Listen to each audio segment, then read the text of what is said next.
सातारा सांगली जिल्ह्यातील विधान परिषद निवडणुकीच्या रणधुमाळीला लागली जोरदार सुरुवात. जत तालुक्यातील जिल्हा परिषद व नगरसेवक गेले सहलीला. विधान परिषद निवडणुकीच्या निमित्ताने सांगली व सातारा जिल्ह्यामध्ये सध्या हाय व्होल्टेज ड्रामा सुरू झाला असून महाविकास आघाडीच्या विरोधात युतीने तगडा उमेदवार दिला असल्याने त्याचे पडसाद जत तालुक्यात मोठ्या प्रमाणात उमटले असून जत तालुक्यातील जिल्हा परिषद सदस्य व नगरसेवक सर्वच पक्षाचे आता सहलीला गेलेले आहेत. सांगली सातारा स्थानिक स्वराज्य संस्था मतदारसंघाच्या निवडणुकीत शेवटच्या टप्प्यात भाजप नेत्यांनी कोणताही धोका पत्करायचा नाही असे ठरले. त्यामुळे प्रदेशाध्यक्ष रवींद्र चव्हाण यांच्या दौऱ्यात झालेल्या बैठकीत सदस्यांना सहलीवर पाठवण्याचे ठरले. त्यामुळे सदस्यांना निरोप देऊन त्यांना सध्या सहलीला पाठवण्यात आल्याचे समजते.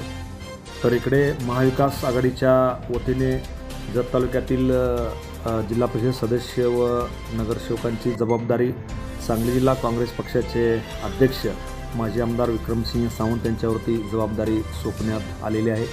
त्यांनीही आपले सदस्य सध्या बाहेरगावी पाठवण्याचे नियोजन केले असून ते सदस्य बाहेरगावी गेल्याचे समजते.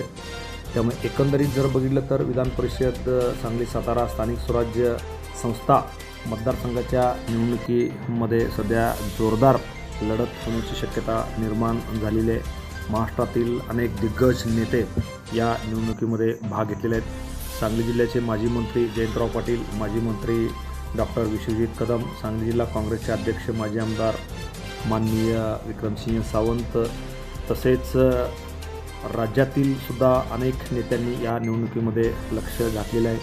त्यामुळे कोणत्याही परिस्थितीमध्ये ही निवडणूक आपणच जिंकायची असा दावा युतीच्या व महाविकास आघाडीच्या नेत्यांनी केला आहे.